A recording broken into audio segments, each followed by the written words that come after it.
Hello students, आज की video में हम पढ़ने वाले हैं। हमने जो न्यू बैच स्टार्ट किया हुआ है 2025-26 का BA 4th सेमेस्टर अर्थशास्त्र का, उसका चैप्टर नंबर 1।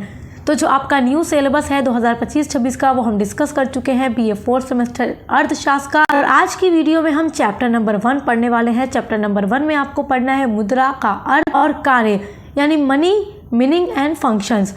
तो देखिए, जो आपकी अर्थशास्त्र की क्लासेस हैं वो हम चैप्टर वाइज कंप्लीट कराएंगे, तो आपको टेंशन लेने की जरूरत नहीं है। आपको हमारे चैनल पर सब कुछ एक सीक्वेंस में मिलता रहेगा। तो चलिए आज की वीडियो में हम पढ़ते हैं कि मुद्रा क्या है, मुद्रा का क्या अर्थ है और मुद्रा के क्या कार्य हैं। तो मुद्रा का अर्थ, परिभाषा और कार्य चलिए देखते हैं। देखिए, जो मुद्रा शब्द है उसको इंग्लिश में मनी कहा जाता है। और मनी शब्द की उत्पत्ति के बारे में, यानी जो मुद्रा वर्ड है इसकी उत्पत्ति कैसे हुई, मुद्रा वर्ड आया कहाँ से है, इस बात को लेकर के अलग अलग विद्वानों ने अपनी विचारधाराएं दी हैं।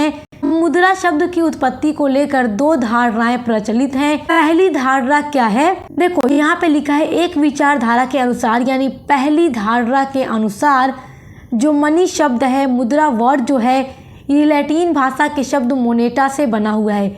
मोनेटा जो है लैटिन भाषा का शब्द है और बहुत सारे विद्वानों ने कहा है कि जो मनी वर्ड है इसी मोनेटा से बना हुआ है।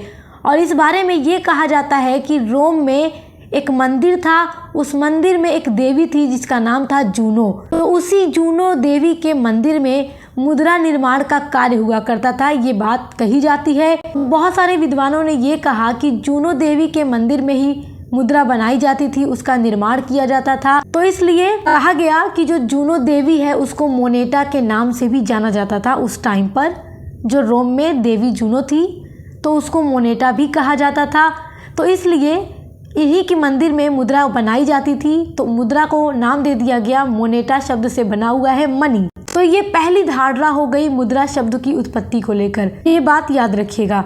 अब इसके अलावा देखिए, इसके अतिरिक्त कुछ विद्वानों ने कहा है कि जो मनी शब्द है ये लैटिन भाषा के ही पेक्यूनिया शब्द से बना हुआ है। अब दूसरे विद्वान ये बात कहते हैं, आप तो ये बात जानते ही हैं कि जो अलग अलग विद्वान होते हैं वो अलग अलग अपनी अपने विचार देते रहते हैं। तो पहले लोगों ने क्या दिया, जूनो देवी के मोनेटा नाम से मनी बना हुआ है। अब दूसरे विद्वानों ने कहा कि लैटिन भाषा का एक शब्द पेक्यूनिया, इसी शब्द से बना हुआ है मनी। और जो पेक्यूनिया शब्द है ये पेकस शब्द से बना हुआ है और पेकस का मतलब होता है पशु संपत्ति। पशु संपत्ति का मतलब ये है कि पहले के टाइम में क्या था, प्राचीन काल में पशुओं को धन के रूप में यूज किया जाता था। और प्राचीन टाइम से ही, पुराने समय से ही पशुओं को धन का प्रतीक माना जाता था। और प्राचीन समय में विश्व के अनेकों देश में अगर किसी भी लेन देन को करना होता था, कोई भी काम करना होता था, तो मुद्रा की जगह पर पशुओं का उपयोग किया जाता था। पशुओं को लेन देन करके कोई भी ट्रांजैक्शन कंप्लीट किया जाता था। जैसे आज के टाइम में अगर आपको कोई भी चीज़ खरीदनी हो तो आप क्या देते हैं, मनी देते हैं, रुपये आप देकर खरीद लेते हैं। तो प्राचीन काल में क्या था कि अगर कोई चीज़ खरीदनी रहती थी किसी व्यक्ति को, तो उस चीज़ को खरीदने के बदले वो अपना पशु दे दिया करता था, धन के रूप में वो पशुओं का प्रयोग करता था और अपनी आवश्यक की वस्तुओं को वो खरीद लिया करता था। तो इसीलिए कहा जाता है कि प्राचीन काल में ही पशुओं को धन का प्रतीक माना जाता था और इसीलिए मुद्रा के रूप में उनका प्रयोग काफ़ी लंबे समय तक विश्व के अनेकों देशों में होता रहा। और इससे ये भी सिद्ध होता है कि रोम में भी पशुओं का प्रयोग मुद्रा के रूप में हो चुका है, क्योंकि लैटिन शब्द है पेक्यूनिया और इसका मतलब क्या है, पशु संपत्ति। ये बात याद रखिएगा। तो इस तरीके से आप समझ गए होंगे कि जो मनी वर्ड है ये लैटिन भाषा के ही दो अलग अलग शब्दों से बना हुआ है। कुछ विद्वानों का मानना है कि ये लैटिन भाषा के शब्द मोनेटा से बना है और कुछ विद्वानों का मानना है कि जो मनी शब्द है ये लैटिन भाषा के शब्द पेक्यूनिया से बना हुआ है। और पेक्यूनिया जो है ये पेकस शब्द से बना है और पेकस का मतलब है पशु संपत्ति। मुद्रा का अर्थ उम्मीद करती हूँ आप लोग समझ गए होंगे। अब हम मुद्रा की परिभाषा पर बात करेंगे। देखिए, विभिन्न अर्थशास्त्रियों ने मुद्रा को अलग अलग दृष्टिकोण से परिभाषित किया है। जितने भी अर्थशास्त्री रहे हैं सभी अर्थशास्त्रियों का दृष्टिकोण मुद्रा को लेकर अलग अलग था और सभी अर्थशास्त्रियों ने अपने अपने अनुसार अपना अपना दृष्टिकोण रखते हुए मुद्रा की परिभाषाओं को दिया है। और मुद्रा क्या होती है, आप किसी भी चीज़ को खरीदने के लिए रुपया पैसा यूज करते हैं, वो मुद्रा है। तो मुद्रा परिभाषा को लेकर अलग अलग विद्वानों के अलग अलग विचार हैं। तो इस आधार पर मुद्रा को दो भागों में बांटा गया है। तो आइए अब मुद्रा की परिभाषा को देखते हैं। देखिए, मुद्रा की परिभाषा को दो वर्गों में बांटा गया है। मुद्रा की परिभाषा दो प्रकार की है। पहला है विस्तार के आधार पर दी गई परिभाषा और दूसरा है प्रकृति के आधार पर दी गई परिभाषा। ये सब आपको बहुत अच्छे से याद रखना है और एग्जाम में आप इसी तरीके से डायग्राम बनाकर आएंगे तो आपको नंबर बहुत अच्छा मिलेगा। तो मुद्रा की परिभाषा का क्लासिफिकेशन मैंने डायग्राम के आधार पर किया है। आप इस तरीके से नोट्स तैयार कर लीजिए अपना, चाहे तो स्क्रीनशॉट कर सकते हैं। तो हम मुद्रा की परिभाषा को बहुत डिटेल में देखेंगे क्योंकि सभी विद्वानों के अकॉर्डिंग आपको मुद्रा की परिभाषा याद रखनी होगी, क्योंकि आप अर्थशास्त्र पढ़ रहे हैं तो ये बात आपको याद रखना बहुत जरूरी है। तो देखिए, मुद्रा की परिभाषा में जो पहला प्रकार है विस्तार के आधार पर दी गई परिभाषा, इसमें भी मुद्रा 3 प्रकार की होती है। मुद्रा की 3 परिभाषाएं हैं, 3 प्रकार की। और प्रकृति के आधार पर भी जो परिभाषा को बांटा गया है मुद्रा की, उसमें भी मुद्रा 3 प्रकार की है। तो हम पहले विस्तार के आधार पर दी गई परिभाषा का अध्ययन करते हैं। इसमें पहली परिभाषा है संकुचित परिभाषाएं, दूसरी है विस्तृत परिभाषाएं, तीसरी है उचित परिभाषाएं। इन सभी को अभी हम डिटेल में भी देखेंगे। आप देखिए, प्रकृति के आधार पर दी गई परिभाषाएं, जिसमें पहला है वर्णनात्मक परिभाषाएं, दूसरा है वैधानिक परिभाषाएं और तीसरा है सामान्य स्वीकृति पर आधारित परिभाषाएं। तो आइए अब इसको डिटेल में देखते हैं और एग्जाम में इस तरीके से आप लिख कर आइएगा, क्योंकि मुद्रा का अर्थ और परिभाषा पेपर में जरूर आता है। तो सबसे पहले हम विस्तार के आधार पर दी गई परिभाषाओं को देखेंगे, जिसमें सबसे पहली परिभाषा है संकुचित परिभाषा। देखो, इस वर्ग में प्रमुख रूप से रॉबर्टसन द्वारा प्रस्तुत की गई परिभाषा को रखा गया है। रॉबर्टसन जो थे ये अर्थशास्त्री थे, ये विद्वान थे और इन्होंने मुद्रा की संकुचित परिभाषा दी है। और रॉबर्टसन महोदय की जो परिभाषा दी गई है मुद्रा को लेकर के, उस परिभाषा को संकुचित परिभाषा में सबसे ऊपर नंबर पे रखा जाता है। तो अब देखते हैं रॉबर्टसन महोदय ने अपने अकॉर्डिंग क्या लिखा है। ये लिखते हैं कि मुद्रा एक ऐसी वस्तु है जो अन्य वस्तुओं के मूल्यों के भुगतान में या दूसरे व्यावसायिक दायित्वों को निपटाने में विस्तृत रूप से स्वीकार की जाती है। देखिए, डेफिनेशन बहुत सीधी इन्होंने लिखी है। ये लिखते हैं कि मुद्रा एक ऐसी वस्तु है जो अन्य वस्तुओं के मूल्यों के भुगतान में, अब जैसे मेरे हाथों में ये पेन है, ये पेन एक वस्तु है। इस पेन को मैं खरीदने के लिए क्या दूंगी? रुपया दूंगी। तो रुपया क्या है? मुद्रा है। तो मुद्रा एक ऐसी वस्तु है जो इस वस्तु के मूल्य के भुगतान के रूप में प्रयोग की जाएगी। इसके अलावा अगर कोई भी दूसरा व्यावसायिक दायित्व है हमारे ऊपर, किसी को भी हमें रुपया देना है, अगर हमने किसी से कोई वस्तु खरीदी है या किसी से कोई सेवा ली है, तो उसके बदले में हम उसको क्या भुगतान करेंगे? मुद्रा देंगे। तो मुद्रा जो है एक विस्तृत रूप में स्वीकार की जाती है। अगर आप ये पेन खरीदने जाते हैं, आप पेन ले लें और उसको पैसा ही न दें, तो दुकानदार आपको पेन कभी नहीं देगा। क्यों? क्योंकि इसके मूल्य के रूप में आप उसको मुद्रा चुकाएंगे, रुपया चुकाएंगे। तो मुद्रा क्या है कि विस्तृत रूप में स्वीकार की जाती है। तो ये परिभाषा है एक संकुचित परिभाषा, इसको याद रखिएगा। यहाँ पर एक बात बड़ी ध्यान से सुनिएगा, रॉबर्टसन महोदय ने ये जो परिभाषा दी है, इस परिभाषा का विश्लेषण भी किया गया है। और रॉबर्टसन महोदय ने ये परिभाषा दी है तो इस परिभाषा का विश्लेषण भी किया गया है और कहा जाता है कि रॉबर्टसन महोदय द्वारा दी गई जो परिभाषा है, इसके अनुसार ये पता लगता है कि धातु मुद्रा को ही मुद्रा के रूप में शामिल किया जाता है, क्योंकि विस्तृत रूप से तो केवल धातु मुद्रा ही स्वीकार की जाती है। आज के टाइम में जैसे इनका कहना है कि कोई भी व्यक्ति धातु मुद्रा को बिना हिचकिचाए स्वीकार कर लेता है, जबकि पत्र मुद्रा से अगर तुलना की जाए तो लोग पत्र मुद्रा को किसी भुगतान के बदले में नहीं लेना चाहते और धातु मुद्रा को लोग फौरन ले लेते हैं। तो रॉबर्टसन महोदय के अनुसार दी गई ये परिभाषा है, उसका विश्लेषण करके यही निष्कर्ष निकलता है। तो ये एक संकुचित परिभाषा है, इसको याद रखिएगा। अब देखिए, विस्तार के आधार पर दी गई परिभाषा में दूसरा पॉइंट है, वो है विस्तृत परिभाषा। अब देखो, आपने देखा कि रॉबर्टसन महोदय संकुचित परिभाषा के अंडर में आते हैं। इसके विपरीत बहुत सारे अर्थशास्त्री ऐसे हैं जो व्यापक दृष्टिकोण अपनाते हैं, और व्यापक दृष्टिकोण अपनाने वाले अर्थशास्त्रियों ने मुद्रा की परिधि में उन सभी वस्तुओं को सम्मिलित कर दिया है, शामिल कर दिया है जो मुद्रा का कार्य करती हैं। मतलब जो भी अर्थशास्त्री ऐसे थे जिनका मानना था कि मुद्रा का रूप बहुत व्यापक है और वो सारी वस्तुएं ही मुद्रा हैं जो मुद्रा का कार्य करती हैं। तो इस तरीके के अर्थशास्त्री ने जो परिभाषा दी है वो विस्तृत परिभाषा के अंदर आती है। विस्तृत परिभाषा देने वाले अर्थशास्त्रियों में पहले हैं प्रोफेसर हार्टले विदर्स। तो इन्होंने लिखा है, ये अपने अनुसार परिभाषा देते हैं। ये लिखते हैं, मुद्रा वह है जो मुद्रा का कार्य करे। ये बड़ी आसान परिभाषा है, नोट कर लीजिएगा इसको। तो प्रोफेसर हार्टले विदर्स लिखते हैं कि मुद्रा वह है जो मुद्रा का कार्य करे। इनके कहने का मतलब ये है कि पत्र मुद्रा और धातु मुद्रा के अलावा जो चेक है, हुंडी है, ड्राफ्ट है, प्रतिज्ञा पत्र है, बिल है, विनिमय पत्र है, जो आज के टाइम में सब यूज़ होते हैं।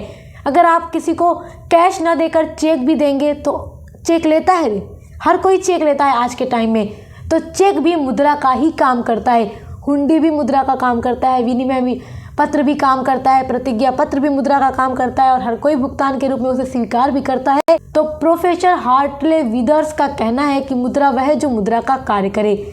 उसके अलावा कोल महोदय लिखते हैं कि मुद्रा केवल क्रय शक्ति है जो वस्तुएं खरीदती है। जैसे कि अगर इस पेन की कीमत जो भी है, चलिए मान लेते हैं कि 10 रुपया अगर इस पेन की कीमत है, तो अगर 10 रुपया आप देंगे तभी दुकानदार आपको ये पेन देगा। अगर आप कोई मार्कर लेने जाते हैं, 25 रुपये का मार्कर है, तो 25 रुपये उसकी क्रय शक्ति है, 25 रुपया आप चुकाएंगे तभी वो आपको मार्कर देगा, वरना नहीं देगा। तो कोल महोदय या प्रोफेसर हार्टले विदर्स वो सारे अर्थशास्त्री हैं जिनका मानना है कि पत्र मुद्रा या धातु मुद्रा तो मुद्रा है ही, इसके अलावा चेक, ड्राफ्ट, हुंडी, विनिमय पत्र, प्रतिज्ञा पत्र को भी मुद्रा में शामिल किया जाता है। क्योंकि आज का जो ये आधुनिक युग है, जो आज का मॉडर्न टाइम है, इसमें ये सभी मुद्रा का काम करते हैं। किसी को भी अगर हम कैश ना देके चेक भी देते हैं तो वो चेक को स्वीकार करता है, हुंडी को स्वीकार करता है।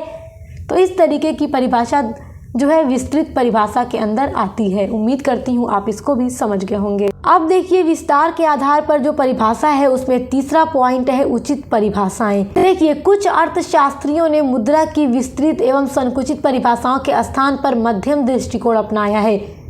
मतलब कि आपने संकुचित परिभाषा अभी पढ़ी, आपने विस्तृत परिभाषा भी पढ़ी, लेकिन बहुत सारे विद्वान ऐसे थे जिन्होंने न तो विस्तृत दृष्टिकोण को अपनाया न ही संकुचित दृष्टिकोण को अपनाया।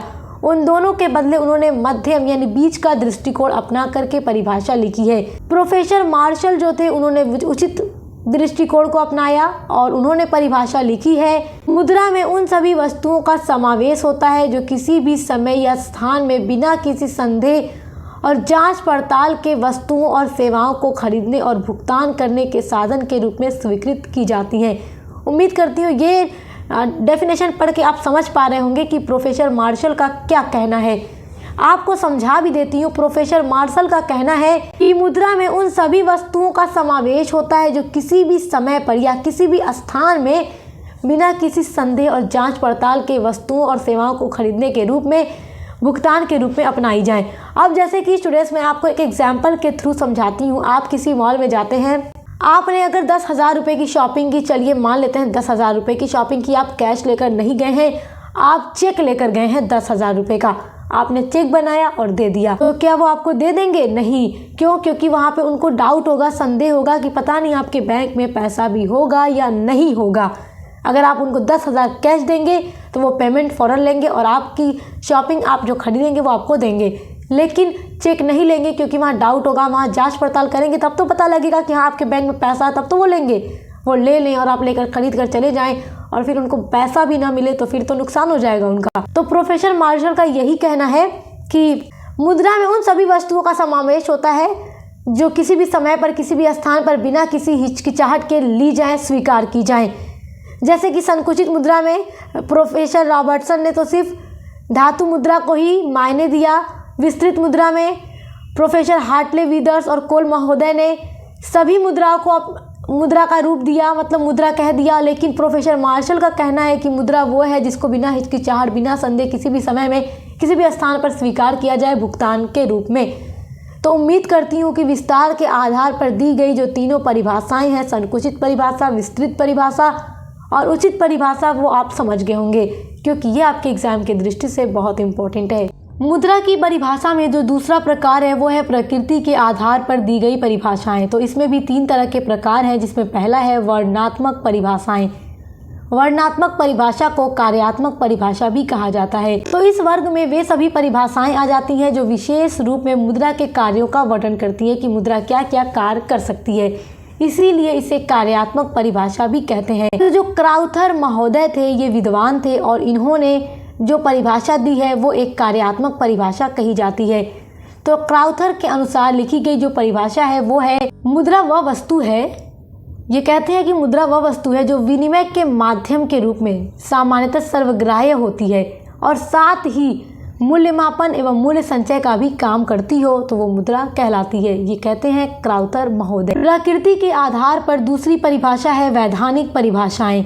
इस विचारधारा के अनुसार किसी वस्तु के मुद्रा होने के लिए उसमें वैधानिक मान्यता का होना भी आवश्यक होता है। वैधानिक मान्यता का मतलब है कि सरकार के द्वारा मान्यता प्राप्त मुद्रा को ही मुद्रा कही जाती है। तो देखिए यहाँ पर एक डेफिनेशन लिखते हैं प्रोफेसर नैप। प्रोफेसर नैप के अनुसार कोई भी वस्तु जो राज्य द्वारा मुद्रा घोषित कर दी जाती है मुद्रा कही जाती है। हमारे भारत में जो रुपया चल रहा है भारत सरकार के द्वारा उसे मुद्रा घोषित किया गया है तो वो मुद्रा मानी जाती है, क्योंकि उसे भारत सरकार की मान्यता प्राप्त है, वो उसे वैधानिक मान्यता प्राप्त है।